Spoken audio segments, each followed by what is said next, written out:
Hello and welcome to the Granite Spotlight, a short, focused conversational series where I highlight entrepreneurs, coaches, and creators who are building meaningful work and choosing their lives intentionally.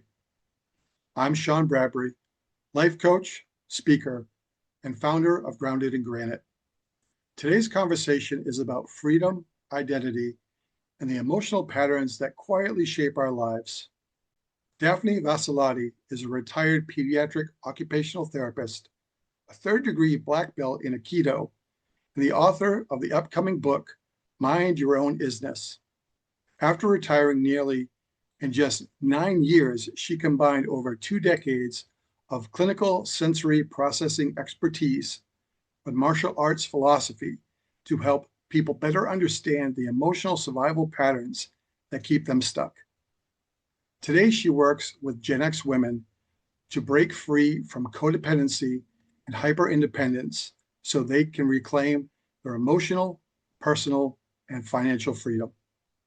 Welcome, Daphne. I am so happy to have you here today, my friend.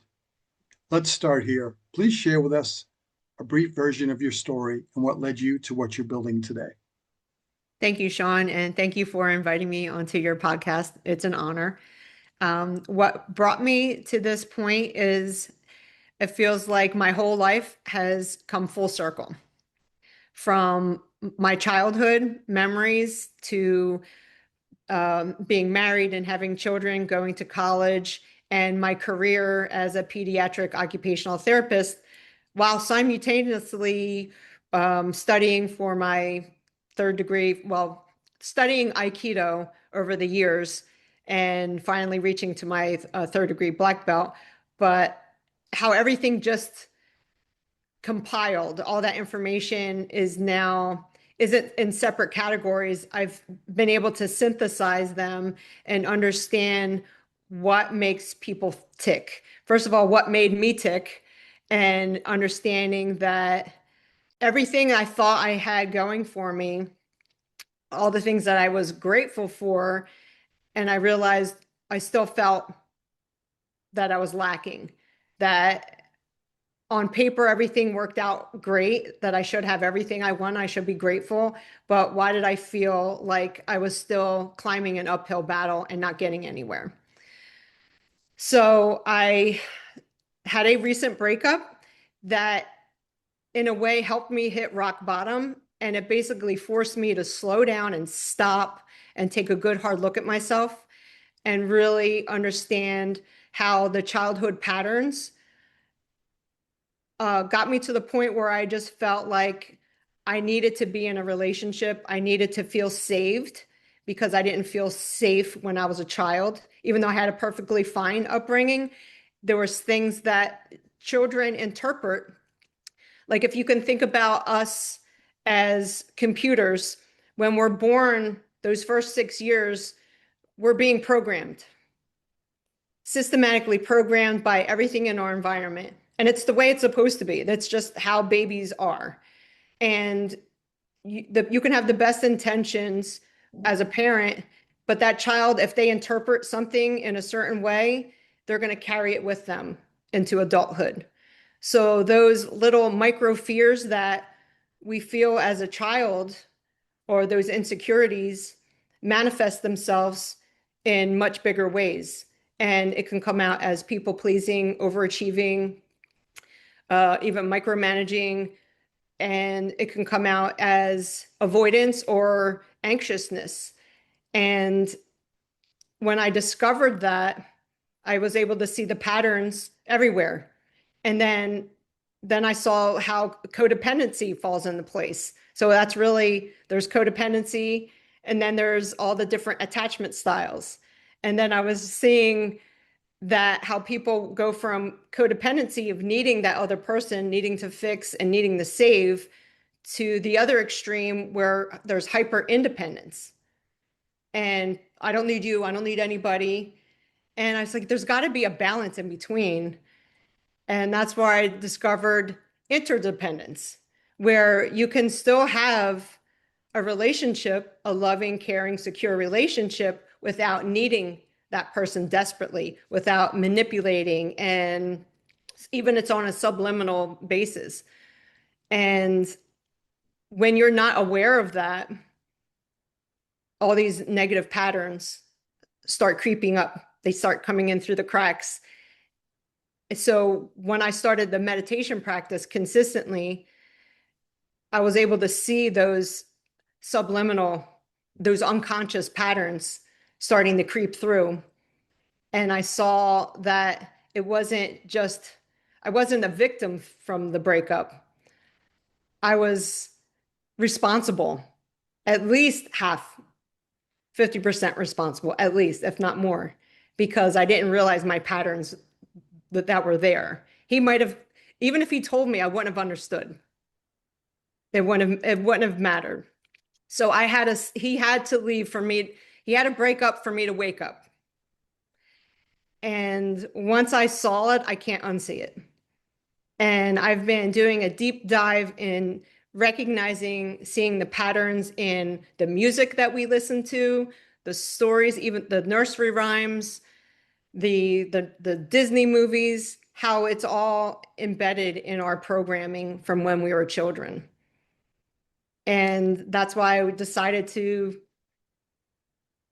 put all this information down. I said, I think I have a book.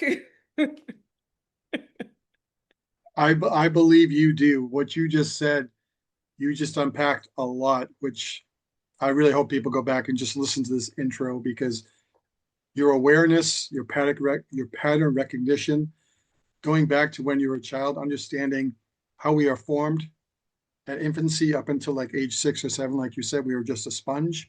And we could dive so deep into this, and sometime we will, because this is so needed for everybody.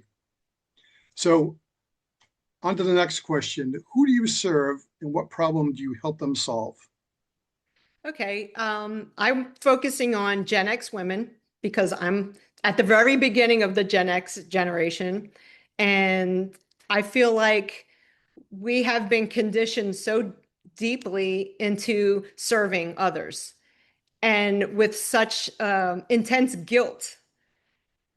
Because if you're not serving everyone else, you're selfish. You're a piece of shit if you're not helping everybody else. And you don't want to feel that way. You don't want to feel guilty about yourself. You don't want to feel useless and like you're not contributing to the family, because what kind of person would you be if you're not doing that? So there's a lot of pressure on that generation, really all the generations, really, but my focus is on Gen X because I feel like I can relate to them. Um, and to know that no matter what they do and how much they give, it's just never enough until they learn how to fill their own cup. And I've discovered the pathway to that. And that's why anybody can have a niche. Anybody can have people that they want to serve, but how are they going to get them to solve their problem? And I finally figured out what helped me solve my problem was meditation. But how do you get somebody to meditate? It's like, and people have been telling me, and I've been telling myself for years, meditate, meditate. And it's more than just calming your nervous system down. It's helping you to wake up and become aware. And it's a way to, again, with the computer system, the computer software, it helps you reboot. If you're glitching and you can't figure out why, you got to shut down.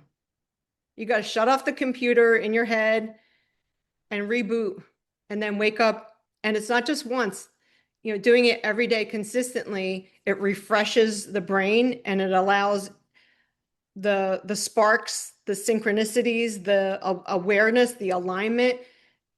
And it doesn't happen overnight. It just happens with consistency. It's a practice. It's not, it's like if you went to the gym, like, oh, I went once, I'm good.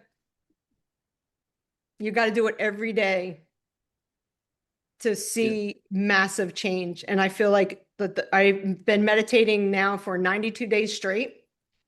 And I feel like I made a huge transformation in my life with awareness and knowing the direction where I want to go, and not for external validation for like, oh, how am I going to look? How, what's in it for me?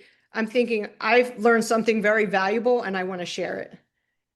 And that helped me feel so aligned with who I want to First of all, serve. yeah, first of all, I want to commend you for that streak of meditation. I think that's amazing. But truthfully, I'm not surprised. You're a third degree black belt. So, discipline, I would imagine, in your wheelhouse. So um once again, so many things there too. And the thing is, we can tell other people, we can tell ourselves the things that we think we should be doing, but we don't do them for whatever reason. I think a lot of times is we're just not ready for it. We're not ready to receive it. We're not willing to put the work in. And to your point, repetition is huge. It is huge to do that. So thank you for those insights as well. So where can people find you and what are you currently working on? Now, we talked a little bit about the book. I have a YouTube channel and I have a Facebook and I have Instagram, and can be reached on that through just Daphne Vassalotti through YouTube and Facebook and Instagram. They're all the same. Everything's the same channel name. And the book I'm currently working on, and I have all the information that I want to use, and I'm putting it all together with stories, with little background stories to plug in for examples. Yeah. No, thank you so much. I really think just, in these few minutes that we've talked, everything you just unpacked from your childhood, everything that you've learned, if you're going to put all of these into that book with stories and everything like that, I can't wait to read it personally. So it's going to be amazing. So I really want to thank you for your time today, Daphne. Thank you. Thank you so much for inviting me on. It's over already.